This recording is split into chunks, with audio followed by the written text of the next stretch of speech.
So என் team எல்லாம் எப்போவுமே what they believe is I am very என்னோட ஸ்ட்ராங் ஃபோர்ட்ன்றது ஹாரர் த்ரில்லர் அப்படின்றது. அண்ட் ஸோ இது எழுதும் போதே தேர் ஆல் வெரி எக்ஸைட்டட்.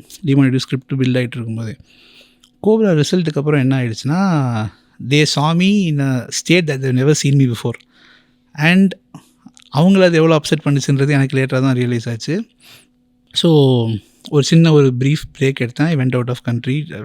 கிட்டத்தட்ட வேனிஷ்டுன்னு வச்சுக்கோங்களேன். அப்படியா? ஆமாம். ஸோ ஜஸ்ட் ஒரு சின்ன பிரேக். சின்ன break. I wanted like completely disappear. So போயிட்டு இது பண்ணும்போது these guys were discussing and என்னென்னு. ஸோ ஐ கேம் பேக் வந்து கரெக்டாக என் பர்த்டேக்கு இருந்துச்சு. பர்த்டே முன்னாடி வந்தேன். வந்து இது பண்ணும்போது இந்த வெங்கி வந்து he was very silent, he didn't tell anything. All of a sudden ஒரு நாள் வந்துட்டு he told me, I think இந்த படம் இப்போ நீங்கள் பண்ணி ஆகணும்னு நினைக்கிறேன். ஏன்னா இமீடியட் குவிக் பவுன்ஸ் பேக் அப்படின்றது இதுதான் உங்களுக்கு பண்ணும். ஏன்னா this your story, your strength.